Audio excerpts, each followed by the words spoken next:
What's up, everybody? This is Chris Nichols, and you're listening to an episode of the Nichols&Dimez Show featuring Eli Facenda. Enjoy.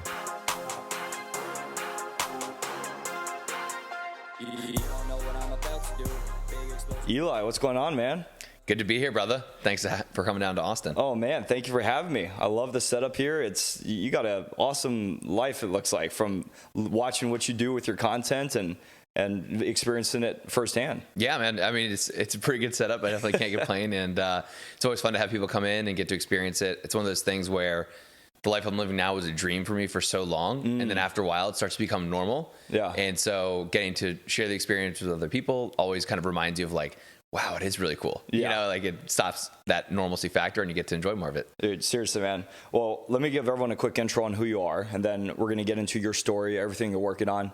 You've got some really cool stuff that you're doing, and I can't wait to get into it. But guys, I'm here today with Eli Facenda, who is founder and CEO of Freedom Travel Systems, which offers mentorship and services to help people maximize their travel experiences using points. Eli is also known on Instagram as Eli the Travel Guy, or Eli Travel Guy for the handle, right? Which is filled with valuable content on this topic. Eli is originally from Vienna, Virginia, and is currently based in Austin, Texas. So, man, we got some really cool stuff to cover. Your content, I think, is some of the coolest stuff I've found, just as an avid traveler and myself. And I try to use points whenever I can to get the most out of my experiences when I'm traveling, with hotels, with flights, whatever it is. But I would love to start off this podcast with understanding who you are, right? What made you entrepreneurial? What got you on this track? Because one thing that's in common with all these entrepreneurs is we're all different, right? Everyone who comes on the show, they think a little differently. They're outside of the box. And I want to understand where you get that from and just get some background on your career, and then we'll get into your business today. Sure. Yeah. I mean, I think growing up, I always had a sense of curiosity and a sense of kind of adventure and a desire to want to bring people together. Those were some of the kind of core traits that when I look back, I was like, oh yeah, I was kind of always doing that. Mm-hmm. Right. And I think you look back at some of those things that felt very innate to you as a kid. Yep. And then you kind of forecast that forward and you can see like, oh yeah, a lot of the things that light me up in business or entrepreneurship or in my career, these are things that I've always loved doing. And now I've just got a new way to tap into some of those kind of values or kind of traits. And so for me, the whole travel thing really started, like I didn't grow up traveling a lot. Like we would do, trips to the beach or a lot of like baseball tournaments or whatever it was with the family and stuff. Basic stuff. Normal, upper middle class American family that's like you're just doing youth sports. You're going to the pool in the summers, like you're going to camp, you're doing that whole stuff, and you have a couple of family vacations. But it wasn't like we were traveling all over the world, right? So that wasn't something I really grew up with per se. But I do remember my first ever big international trip was really when the switch came on for me, and I was down in the Dominican Republic playing baseball actually on a trip where my now former high school baseball coach had invited me to go play. We were like representing the U.S. We were doing this whole tour of playing teams in the DR. Oh, wow. And yeah, it was a really eye-opening experience. Specifically, I remember like being on a baseball field at age 17, and looking out and seeing these kids that are in the other dugout on the other team. They have like, compared to us, like almost no financial resources. They didn't even have enough cleats for the entire team. They're like using the same bat, like all this stuff, right? There's kids from the neighborhood running around naked in the dugout. Wow. And you look at that and you're like, wow, okay, these kids have like nothing in terms of like material possessions or financial resources compared to us. Mm-hmm. Yet when I looked at them, I was like, they're playing with way more passion. They're having way more fun. They seem to be enjoying life. Their fans are like dancing and all this stuff. And here we were, and I looked over at our dugout and I'm like, we have, kids that were driven to practices in like a Benz, and like really fancy bats, but like we weren't having that much fun. And I was just like, okay, I'm confused and I'm intrigued because I remember kind of thinking like, if these kids have quote unquote nothing like from a resources standpoint, yet they're living with so much more passion and zest and joy, like what else is out there? And so that was the first time I was like, okay, I got to go travel. I got to go see the world. And like all these things that I had read about or learned about or heard about, like that's not true. I need to go experience it for myself firsthand. And so that was kind of my initial like, holy crap, I need to go do more of this moment. And I was like 16 or 17. Dude, I love how you just framed that, because I think a lot of people might look at some of your content and they would assume that maybe one of your early travel experiences was on the opposite end of the spectrum, something more on the luxury side, right? Sure. Like, wow, look at this beautiful hotel or whatever luxurious experience Eli had. And then but it was actually quite the opposite, right? And you said it was more just out of genuine curiosity on what else is out there to give people happiness when they have so much less. Mm-hmm. That's so cool. So, okay, so that explains why you got this bone to really explore the world, this passion for travel. But how about more from the entrepreneurial side? Was there any, influence in your life with your family or people around you that drove you to do your own thing? Yeah, I think from an early age, I always had that kind of spark of, I would say more like the curiosity and creativity were two things that were just like really always kind of innate for me. Yeah. My grandpa was very much like that. He was never really an entrepreneur himself, but he always had ideas and was like coming up with new things. He's like a jokester, kind of very creative guy. Yeah.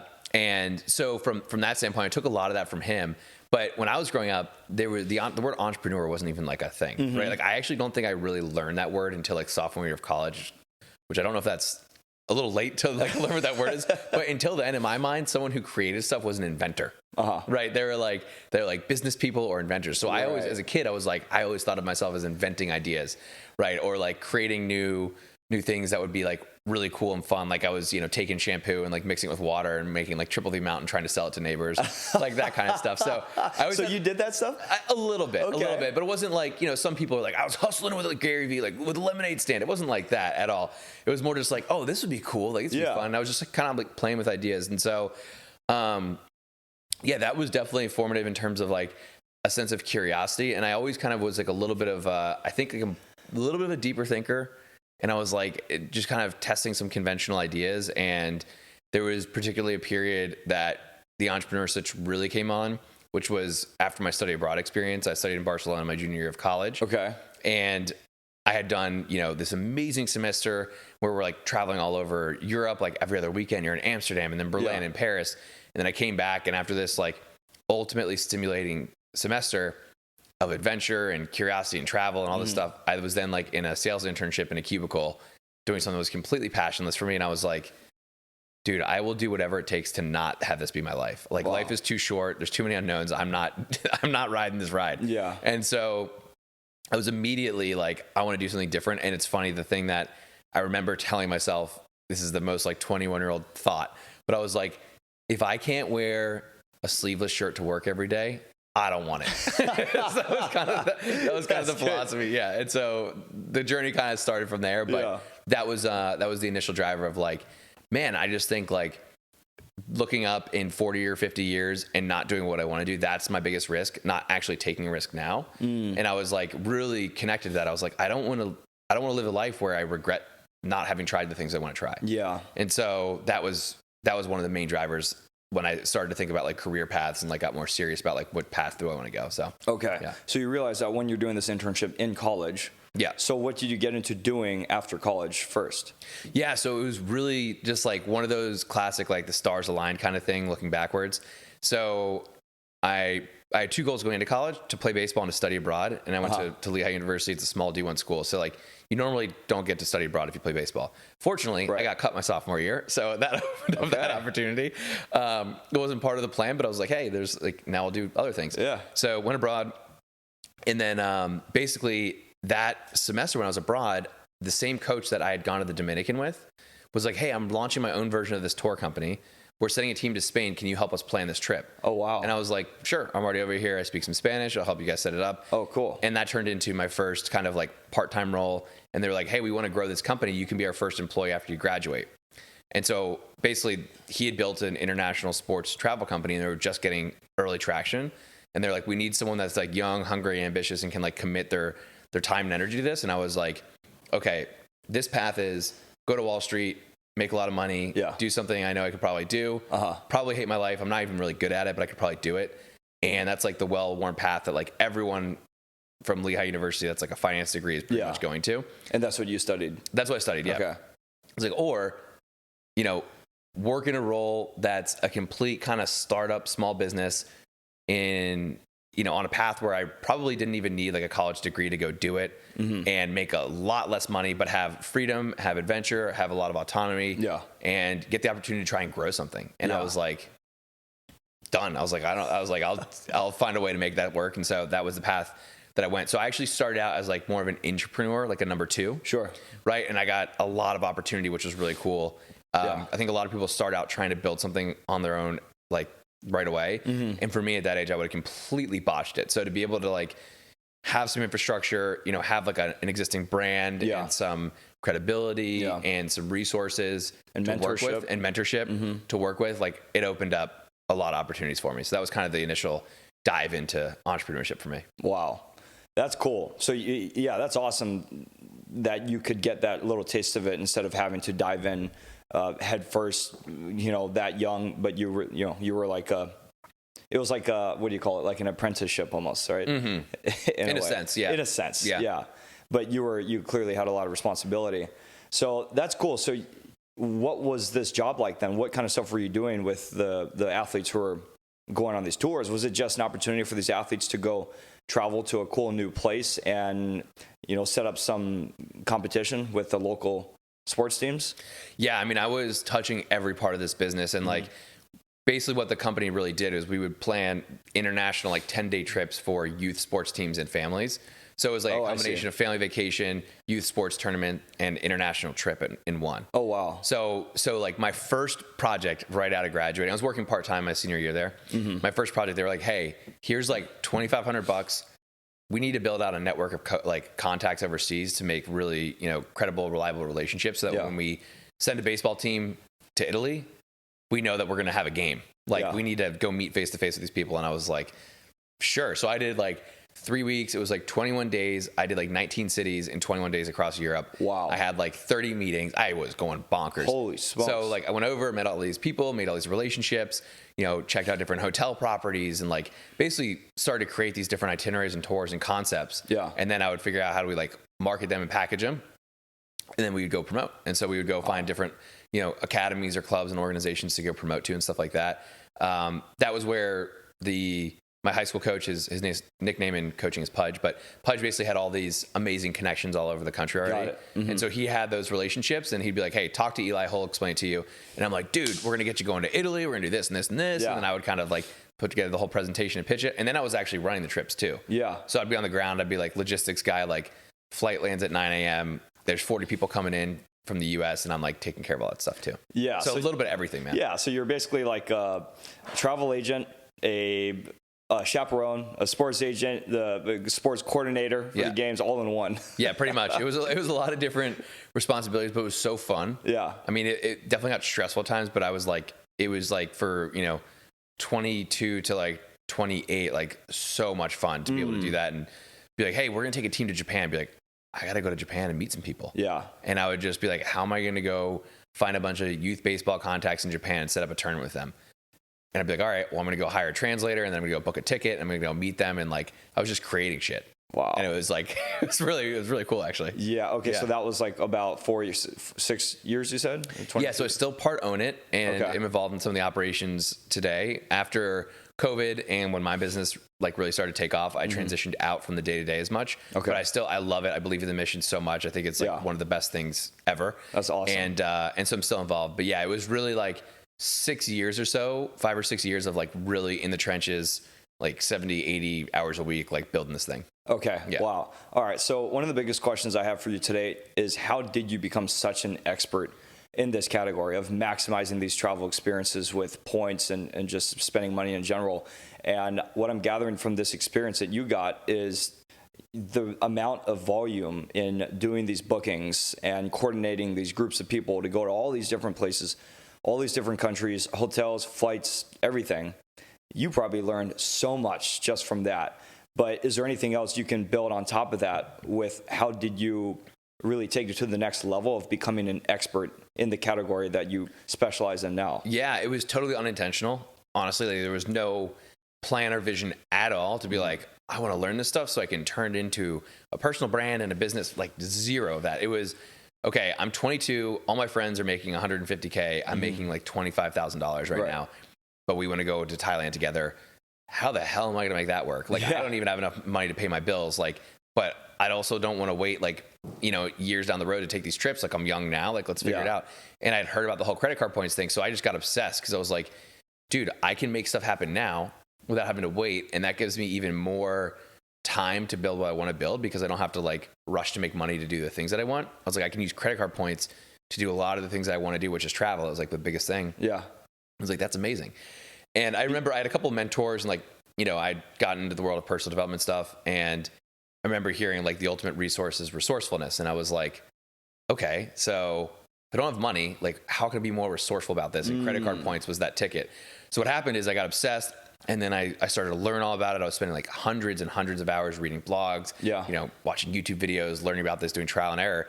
And when I first got my like first ever international business class ticket overseas, that was the game changer. Like I walked on this flight, I was flying over to London and it was like a lay flat, one of those pod seats and stuff. And it was like, I paid $6 and the retail ticket cost was set like $6,000 or $7,000. Oh my gosh. And I'm like 23 and I'm like, okay, I paid $6 for this thing. It's worth $6,000. I'm making like whatever at this point, probably like 35K. Right. And I'm like, that's like almost 20% of my salary.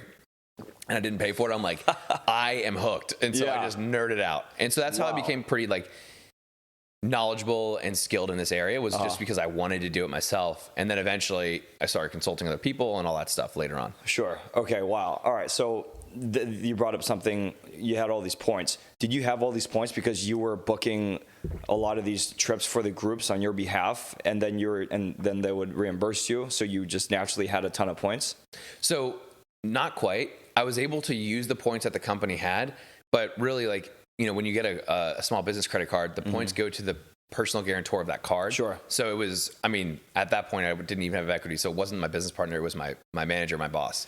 Right. So the two of them, there were two partners, they had the points. Yeah. And so occasionally, like if I had a trip for the company, I'd be like, hey, if I use 30,000 points, I can go to Europe instead of us paying $800 for it. And they're like, sure. Yeah. But I was doing this on my own too. And I was only spending like $1,000, $1,500 a month.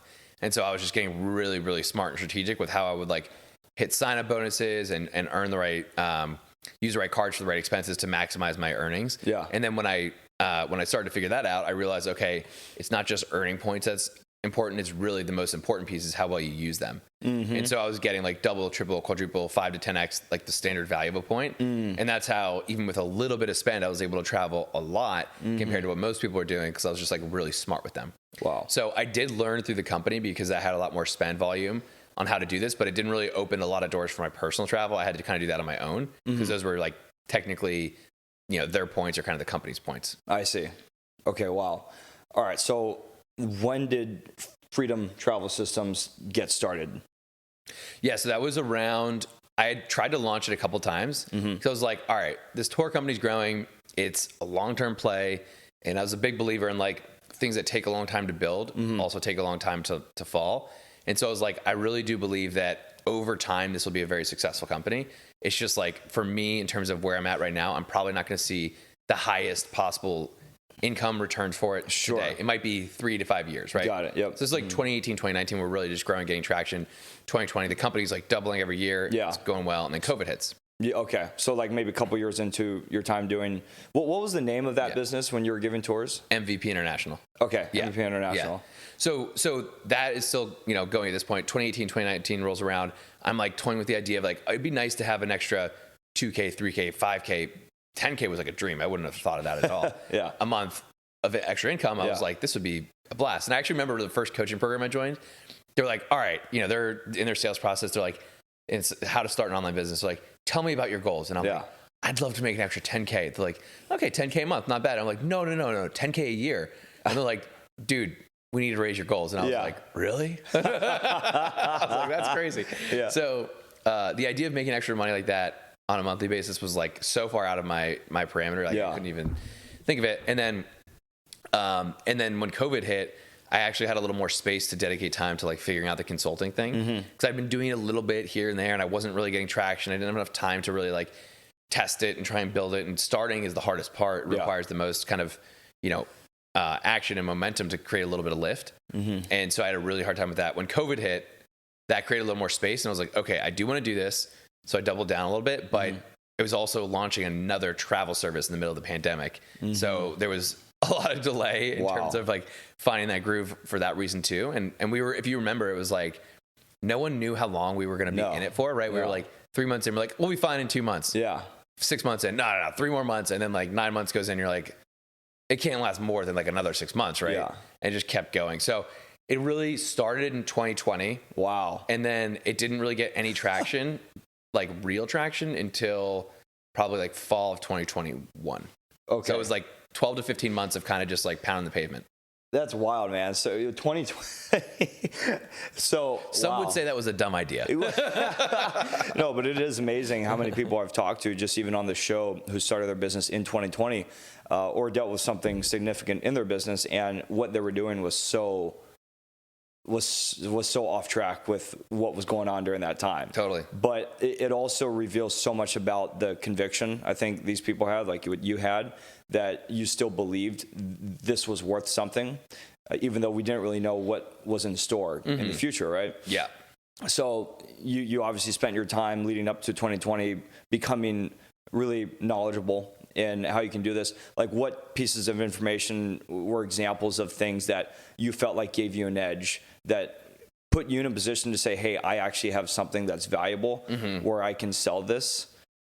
Yeah, I mean, there's so many. The cool thing about the credit card points world is like, there's like a gazillion small tactics that you can apply that make a big difference. And then there's kind of like overall strategies as well. But like, for example, I could be like, oh, you want to get Southwest Companion Pass? Like, you live in a Southwest hub, you have a partner, like you guys could travel 2 people or 1 person, sorry, like basically buy one, get one free. So you get 2 people for the price of 1 for 4 years with like one little hack, right? So there's a tactic like that where I'm like, okay, for the right person, that can add like thousands of dollars of value within like a 5-minute conversation. Yeah. And I was like, this makes a lot of sense. But the biggest thing was really, how do we take the points that people are earning and turn those into like way better travel experiences? Because most people were just burning through them, going to Amex Travel or Chase Travel, like what's what we call the travel portal. And they get 1 cent for each point. So they'd have, let's say, 1 million points. They'd redeem them there, or worse yet, go to places like Amazon and they'd get maybe $6,000 to $10,000. And I was like running the numbers. And I'm like, okay, the way that I'm doing this, those same points would be worth like 30, 40, 50, maybe $70,000. And I'm like, so that's a lot of value for someone that has that many points. And I was like, who are the kind of people that have that many points? I'm like, business owners typically, because they're spending a lot. And like, so I can add the most value to them. I also wanted to be around business owners more because that's how I identified. And I was like, I'll get to network, meet cool people. So it's kind of how I initially started, was like, these people have the most value to be had, and the least time and desire to learn this stuff because they're busy. Wow. Whereas a lot of people that are kind of starting out, they're like, look, I can maybe get 5 to 10K out of this, which is still substantial, but you know, I work a 9 to 5. I have a little more time. I'd like to learn it. I don't want to pay someone for this as much. And so there was a little bit of like a difference of who are the people that value their time a lot and have the most opportunity to get value. And it was like, it made sense that business owners were the people to go to. Wow. Okay. So how did you come up with the idea of being a, like consulting people on this and offering these services as you being this mentor? Yeah. So I joined a program called Scaling with Systems. It was a mentor of mine, a guy named Ravi Abuvala. And like, his program was phenomenal. At the time, it was a big investment for me. But what was great about it is they had all sorts of different, aspects of coaching and mentorship in the program. They walk you through really how to start everything up, how to create lead generation, how to get traction, how to market test, and they gave you a virtual assistant. Nice. And so for me, that was a game changer because I was like, okay, if I have someone that can help do a lot of the outreach and like, I'm doing a lot of market feedback and market validation stuff, like I can really scale that if I have an assistant that can set up a lot of those appointments and reach out. And I was like, that was the hardest part to get initial kind of traction. So that was a huge help. But I started off and changed directions like 5 or 6 times before I actually got traction. And then once I did, it still took a long time because I was offering the wrong type of service to the wrong person. So like initially, I was saying business owners are busy and they have, a lot of potential value. Yeah. My problem was I was trying to coach them initially and they didn't want to be coached. They wanted like a service, right? And I was like, well, I don't know how to deliver this as a service at scale. And I was like, okay, well, if that's what the market wants or that's what the people want, like I'm probably better off just building what they want rather than like trying to force someone who doesn't want to be coached. Wow. Right. Because a lot of them are like, I don't have time for this. I don't have energy. Right. If you're telling me I have to do 8 one-on-one calls to do this, like, dude, I'd rather just pay cash for my first class tickets. Yeah. And so I was like, okay, well, what if we could just do it for you? And they're like, I'll pay you for that for sure. Like yesterday. And I'm like, that sounds like a better offer. So that was how I kind of refined things over time. Interesting. Okay, so tell me about that packaging process. How did you package it in a way where you can offer it as a ready-to-go service? Yeah, it evolved several times. So initially it was like, okay, there's going to be a little bit of course video, a couple hours of stuff. Then we'll have some one-on-one calls where we'll like strategize with you, and then we'll help you with your actual trips. Yeah. So it's evolved a lot, and we have different tiers now. But basically, what we'll end up doing for most of our clients in our service-based like level of service, because we still have our academy and our mentorship. Sure. But for most of the service-based clients, we do an in-depth card strategy and audit. So we'll go through and like basically dive into their numbers and help them get the optimal cards lined up so that they can get the highest return and really maximize status, so that they're getting upgrades, they're getting a better experience when they're traveling. And then whenever they have trips, they have a direct person on our team to go contact. So initially when I was building this, I was the one-stop shop for all of it. That quickly became not scalable, because it was like, okay, now I'm researching, points, routes, and options all the time, and like that's not going to work. So then I found initially a travel assistant, trained her on points, and then basically brought her in for all the clients to basically talk to. Yeah. Right. That became pretty substantial and good. But then I wanted to have someone that was like more US based, that was like really a professional. I see. So then I was like, okay, that's the next piece of the puzzle. And then I met my now business partner, a guy named Tommy Lonergan, through social media. And I brought him on to be like head of client success.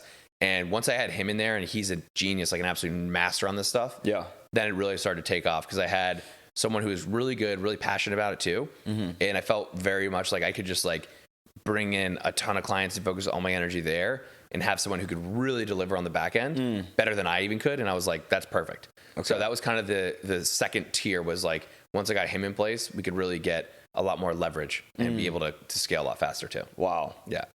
That's cool. All right. So you experimented different ways of leveraging your team, scaling the team to basically help you make this as a service. And I imagine those people were, when you say head of client success, they probably had a role of doing travel agent type work, right?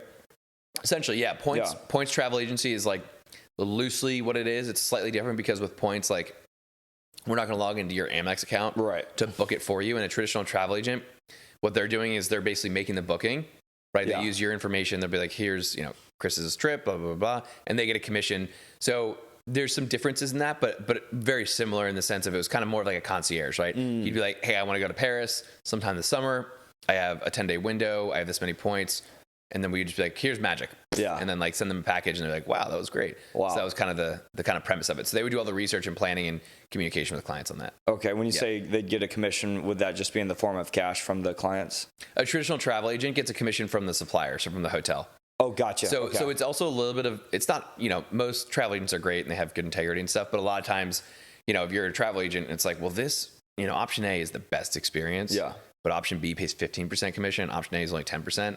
A lot of the travel agents are like, this is my livelihood, I'm going to send them to option B. They won't know the difference, right? And it's like, that's true, technically, but also like the best experience available was option A. So our goal, because we charge like a flat fee, was like, we just want to wow people. We want to give them the best possible experience. We want them to save the most, get them the best deals, because that's what's going to create the most excitement in them, is when they see like, holy crap, you did this with what? Like, that few points got me here. Yeah. So the goals for us and the goal for the client is much more aligned, I think, than with the traditional travel agent. So it's just slightly different. Very cool. Okay. So I remember I've seen something on your social media about that exact example of option A versus option B. I think you said something about like going to Rome but not being able to drink coffee. Yeah. Right? Yeah.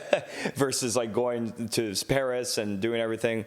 And then something sounded more interesting because, I don't know, some psychological twist on it, right? Yeah. So what is the contribution look like from the client itself then, if they're going to go forward with the service? Like, what are they paying you? How does that pricing structure work?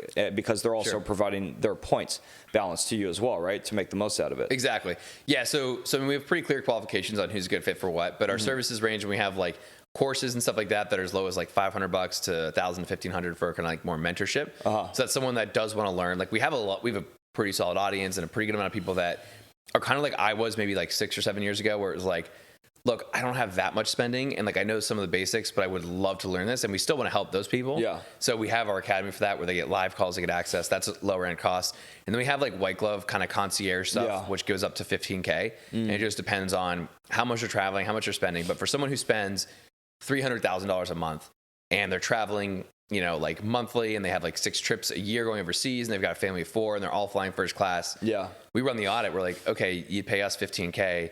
We're going to maximize your points in a way that you definitely can't do, save you time, energy, and money. And you're typically paying $150,000 on travel a year. Like for a lot of these people, that's like not out of, you know, that's not an unreasonable amount. Yeah. For the really high end clients. And so for that, you know, we have different services that they basically pay flat fee, and then they're getting, you know, in that tier, like unlimited kind of concierge level access. Yeah. Okay. Could you be more specific about the different tiers of clients? Sure. What they look like for you? Yeah. So we have our academy, which is more like, you know, 9-to-5er or solopreneur, early entrepreneur who wants to learn. They want to get access to experts and get help. So we have live screen shares multiple times a week where they can be like, hey, I want to go to Europe. What should I do? And we'll be like, okay, how many points do you have? Boom, screen share here. Let me search for it. Okay, I found this option via Air Canada to fly Lufthansa. Yeah. You're going to fly to New York and go to Munich, right? And like, we'll find it for them and with them on the calls, walking through it, hand holding. They'll be asking questions about the best credit cards or business funding, and they have live experts to turn to. Yeah. That's the academy. More of like, again, early stage entrepreneur, 9-to-5, or someone who wants support and wants to learn a little bit. Then we have what we call our flagship program.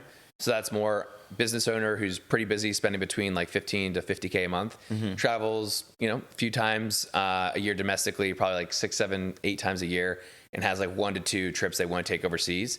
So they want to do like annually, maybe like a big trip to Europe with the family. Yeah. Right. And so in that tier, we'll include this like card strategy and then a big comprehensive trip. And usually that one trip is where they're going to save like 20, 30, maybe 40K on that single trip.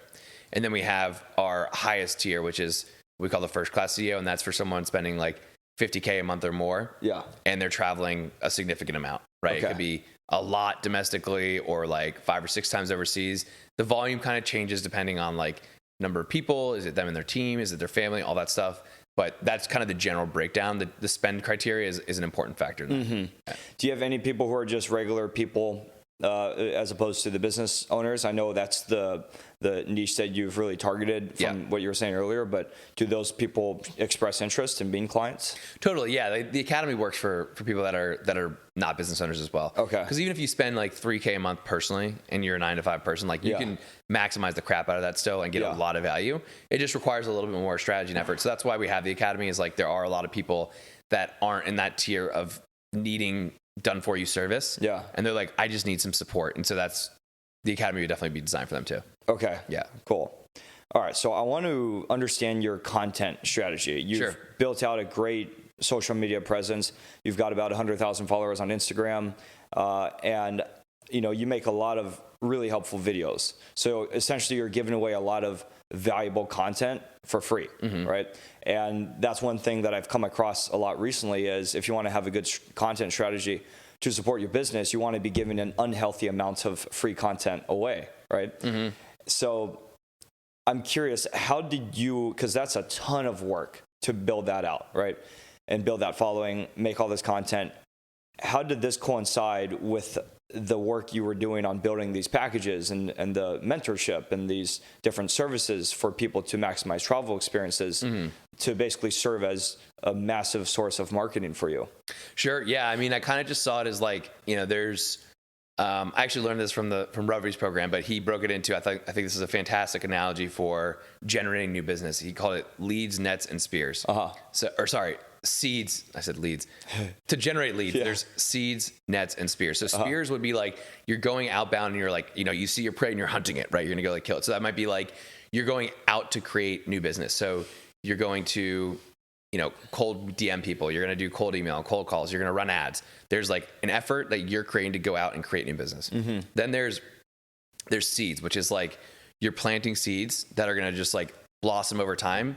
And that might be more of like a partnership strategy. So you meet someone who has an audience that you would love to get in front of. You build a genuine relationship. There's no real hard pitch. It's like, hey, in 6 months, you know, this person's going to see what I have to offer. We're going to build a relationship and perhaps we'll collab in 6 months. That's kind of like a seeds type thing, right? And then you have the nets, which is like the inbound people. So people are hearing about you from a speaking event, a podcast.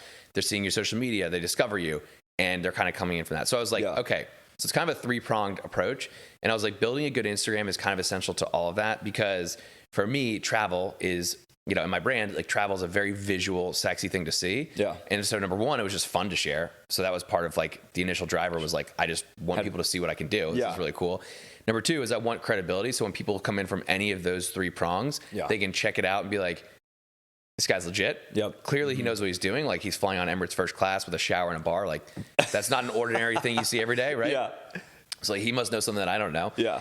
And and then when we started to do cold DM outreach and started to run paid ads on Instagram, having that, again, content that really created a lot of value and nurtured people, kind of more of that like seeds philosophy, where it's like, okay, I'm going to plant some seeds of people and nurture them along the way. Once they come in, they get into my world and they're starting to see my content. Over time, they're going to learn some really good things, and they're going to feel like this guy really has something to offer and he's giving me a lot of value. Like I need to know more about what he has. And so that was kind of the general philosophy. And I just try to keep it simple. I just balance it between some of the content is going to be just like completely free value. Here's information. Yep. You know, tactical, actionable, new things you might not have known, or clarifying things that are confusing or whatever, giving my take on stuff. And the other part is going to be showing what it actually is. So for travel, that's pretty awesome, because it can be like, you know, here's how to get the right credit cards. Here's how to maximize this. Here's how to get this. Boom, first class flight. You know, a couple value videos. Boom, 5-star hotel. And so mixing it up shows like 2 different sides to it. What you can actually do, how to do it. What you can actually do, how to do it. And so it's kind of like outcome and then mechanism. And you're kind of just showing those 2 things in tandem. And I think over time, you know, if people follow you, they're going to start to like realize like, wow, this is super valuable. And I'm seeing what it can actually do as well. Very cool. Yeah, it makes sense from a general perspective with how you look at that. And when people look at your Instagram, let's say you have a lot of cool short form content, right?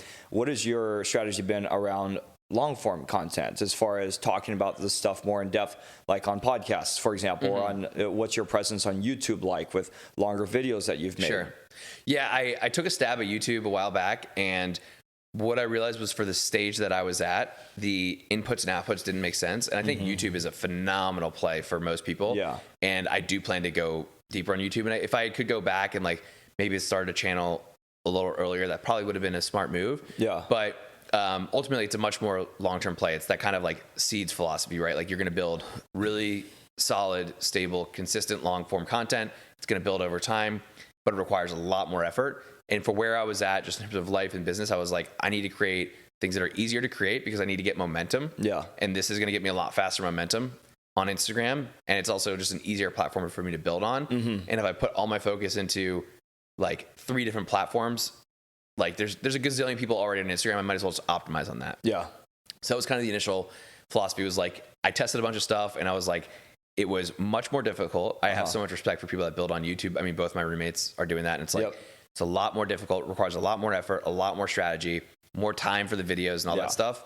And it didn't really fit how I was already generating leads. Like Instagram with the kind of conversation-based, nature of it, where there's the DMs, there's comments.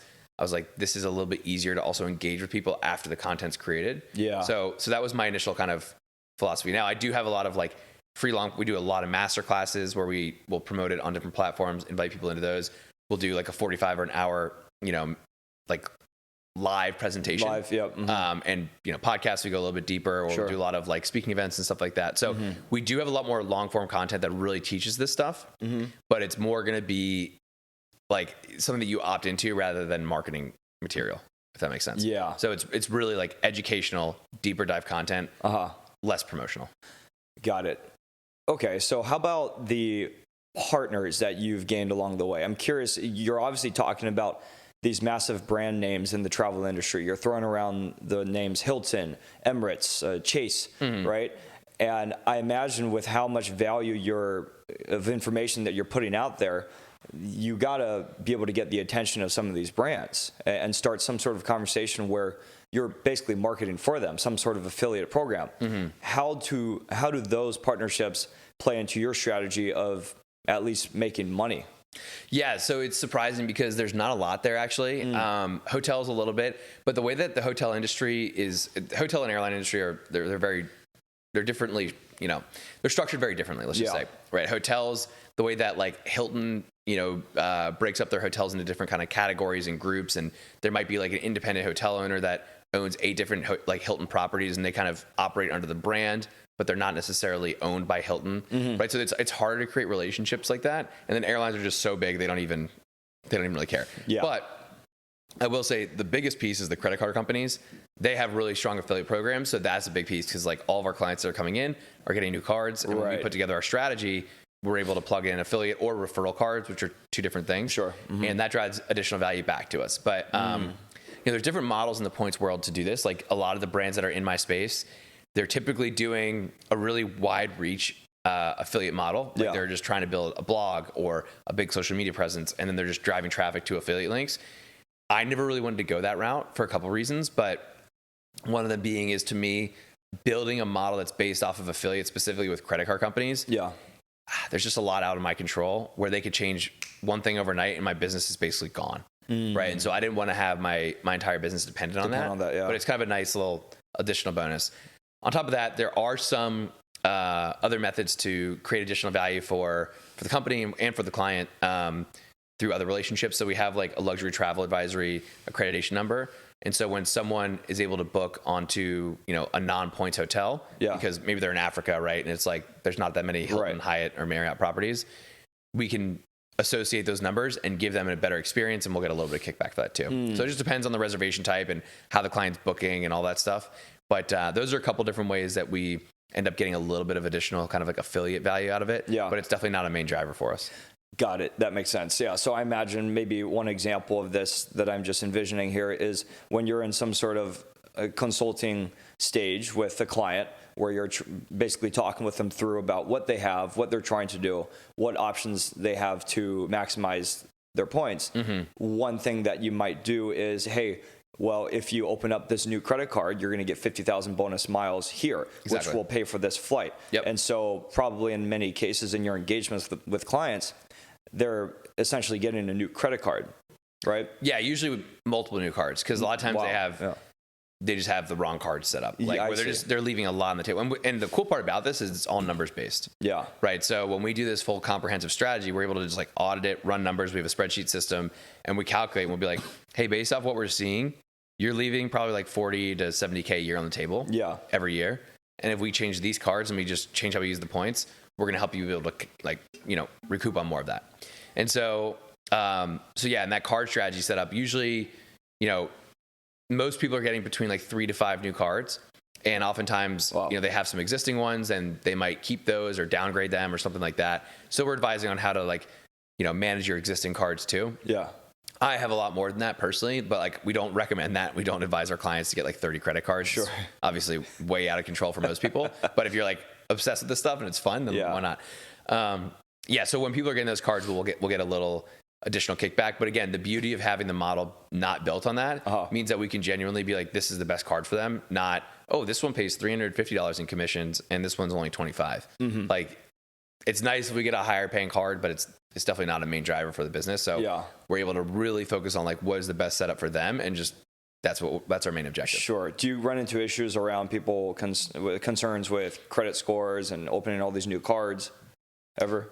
Yeah. So to start, we always basically want to get people at least a 700 credit score to really get approved for most of these major cards.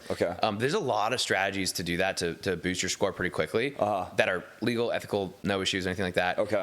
When you're opening new cards, it's a very common misconception that having new cards is going to really tank your score. So the first thing is that business cards don't show up in your personal credit report. Just the inquiry will in most cases. And even in some cases, you can get multiple cards with one inquiry, or you can get approved for cards with no inquiry.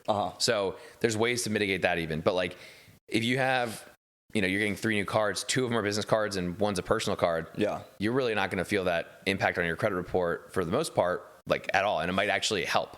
So over time, as you build up new accounts and you have on-time payments, you have better payment history, you have lower utilization because you have higher credit limits. These are all really positive things that over time will actually boost your score a lot. So in the short term, we just make sure when we're working with a client, we know what their credit report looks like. We know, okay, if we get these 3 cards, it's probably going to pull from these 3 different credit bureaus, which means they'll have an inquiry here, an inquiry here, an inquiry here. That'll, ding them 4 points. That'll last 90 days. So it's a long way of saying it's not usually a big issue, but you do need to know what you're doing in terms of being able to get approved for new cards, and actually get the approval, get the right credit limit too, specifically for business owners, and do that in a way where it actually helps your score and not hurt it.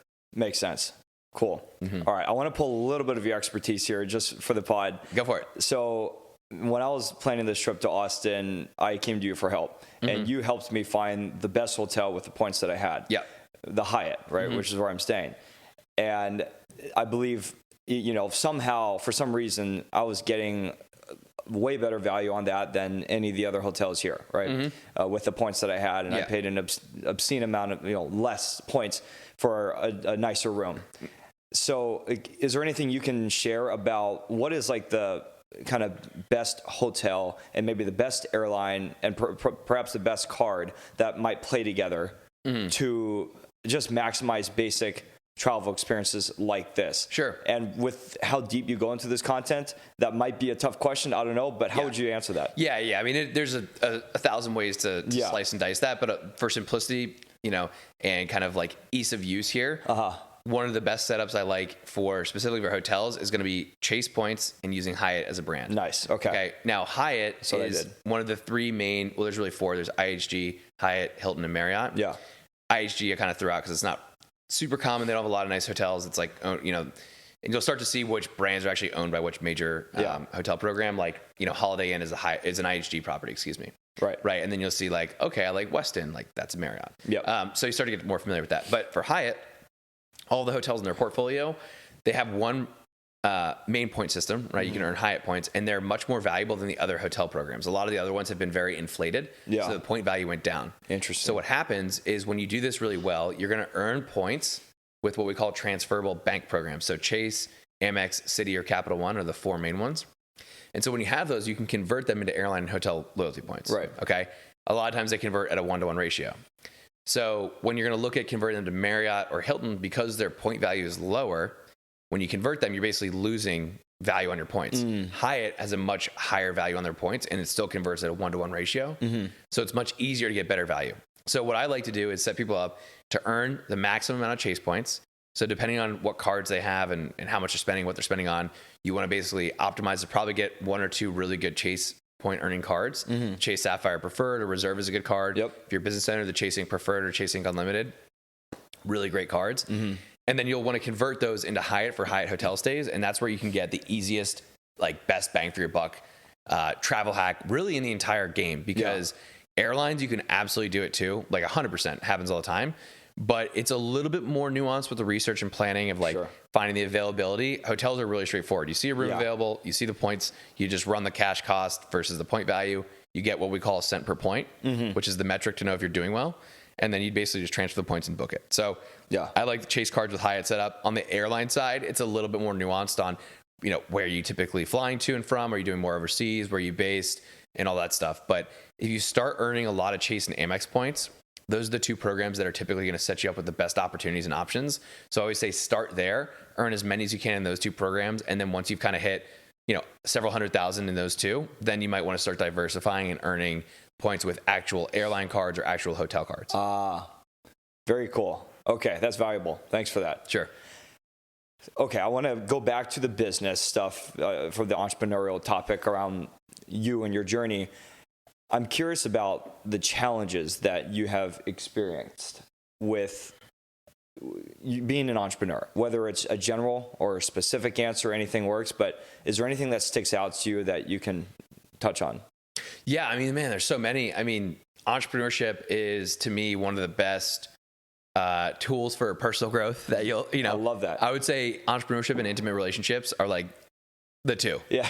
Like those are the two where it's like, you're just going to face like a lot of shit consistently, but they also have the biggest upside too. And so to me, I think that's like, it's always well worth it. But man, I mean, there's a lot of different factors. I would say one of the biggest challenges in entrepreneurship is there's no instruction manual. There's guides, there's principles, there's philosophies, there's different tactics and strategies. But at the end of the day, like you're in charge of your own ship. Right. And it's so easy to look externally to be like, what's the right move here? Right. And I think there's a lot of value in mentorship and support and coaching and all that stuff to really help you with that.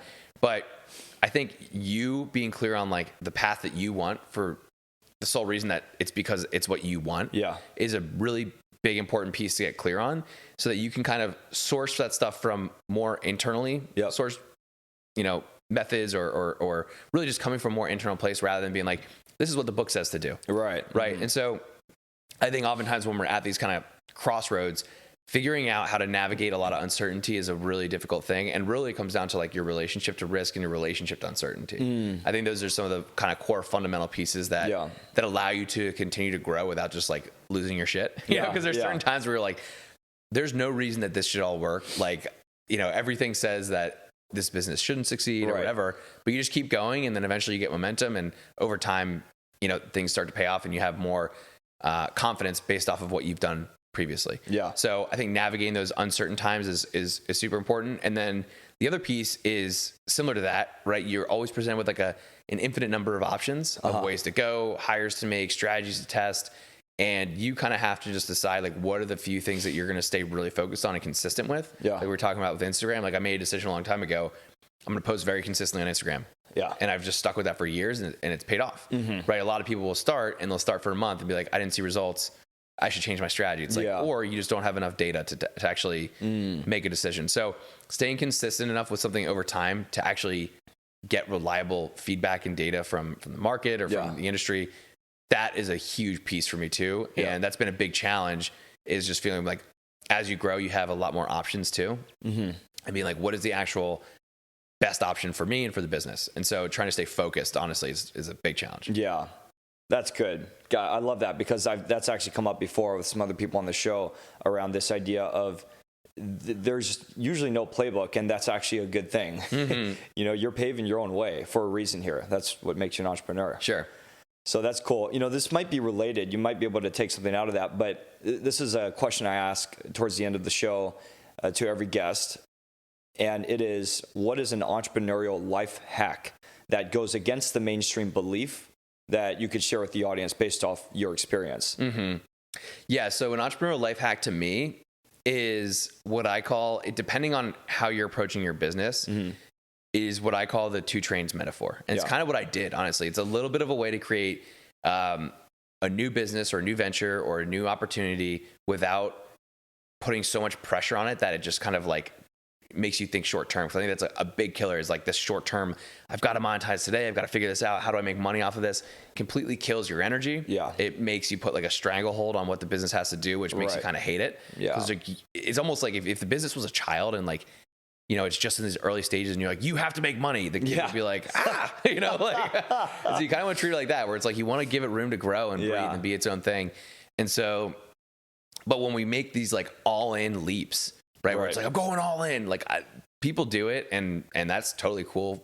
Like if that's what you want. But for me, I never really wanted to make a leap like that create a lot of pressure on one certain business. And so the 2 trains philosophy is basically, you know, if you have one train going, like you have a career right now, you basically ride that train until the second train is going as the same speed or faster in terms of your income. And then you hop on.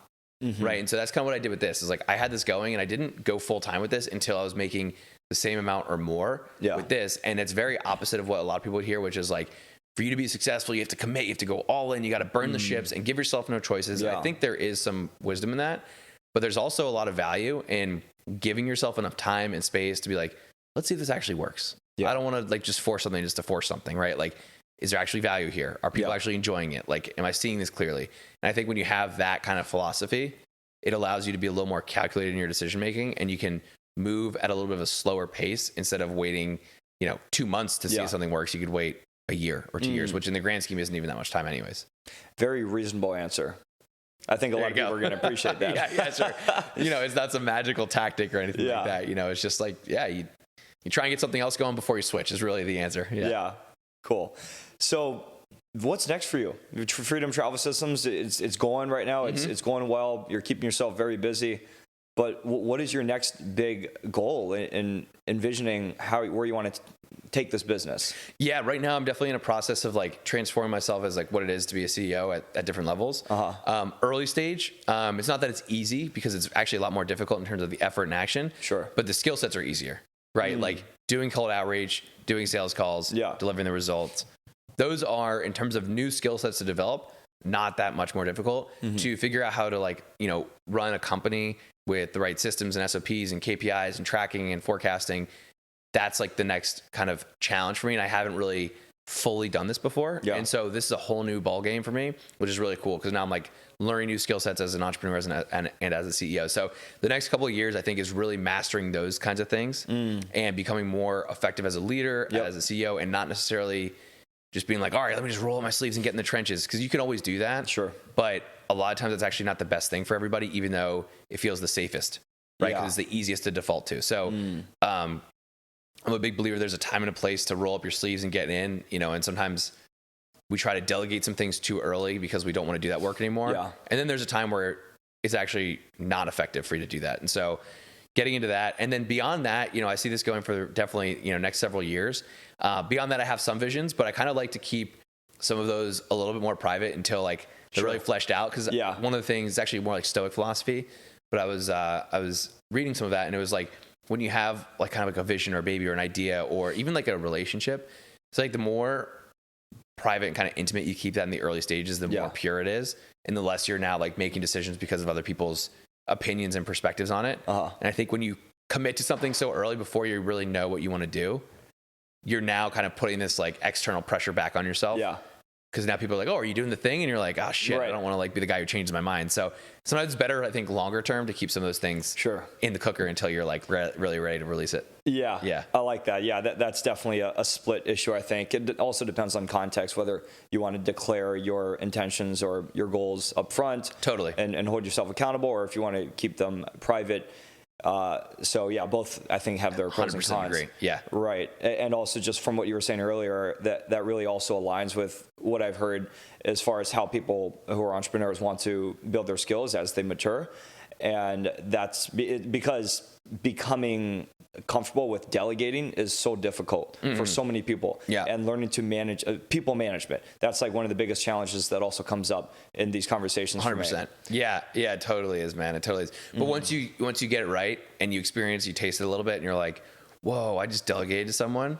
I saved time and the result was better than what I would have done. It's like, holy shit, that's crazy. It's such a cool feeling. Right. Mastering that is a difficult thing though. Sure. Yeah. Certainly something that even I'm going through growing pains with, right? Totally. Yeah. It's because, I'm kind of a control freak. And I think a lot of us people who are built like us, entrepreneurs with our minds, we are like that naturally, right? Totally. Absolutely. Yeah. Very standard. Yeah. Cool. Well, man, thanks for sharing all this. I think there's a ton of value that you shared, and we covered everything, covered your journey, covered some actual tactical stuff that people can be actionable with in terms of, going and making a cool travel experience for themselves. Is there anyone in your network who you would recommend I have on this show? It's entrepreneurs of all different types that I'm having on, but somebody who would recommend that I could have on. Yeah, I mean, man, there's a lot here in Austin. One of the guys I think would be a phenomenal person to interview. He's another guy in Austin. If you're back or you have time at another point, it's a guy named David Gonzalez. Okay. He runs an event here called the Internet Marketing Party. Okay. And he's been doing it for 15 years. He hasn't missed a month. He's an incredible human, just like such a genuine guy, has helped so many entrepreneurs in a variety of ways, but his gift is really bringing people together and helping to connect people with their like superpowers and their genius. Yeah. So he's just the most natural connector and an organizer of events and experiences that like really that I've been around. And so he's someone that would be really interesting because he's really built something that's very special and unique. And he's done it in a way that's super genuine, super pure, where it's successful, but it doesn't feel like corporatized. Like it has kind of a good heart and soul to it. And he's just a phenomenal guy. So I would say David Gonzalez is definitely a great one. Awesome. Well, I'll follow up on getting in touch with David. Absolutely. Thank you. Yeah. All right, Eli. Well, thanks so much, man. A really good conversation. Absolutely, man. Thank you for coming in and making this happen. This was an absolute blast. Absolutely, man. Well, I'm excited to see what people think. Hell yeah. Cool. All right. Bye, everybody.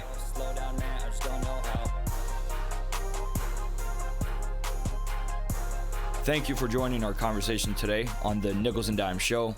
Please check out and follow my podcast Instagram at nicholsanddimezshow. I'd love to have you subscribe to the show on Apple Podcasts or Spotify or YouTube. You can also find it on my website. I welcome and encourage any feedback you can share in the reviews so I can continue to improve and develop the show. Thanks again, and see you next time.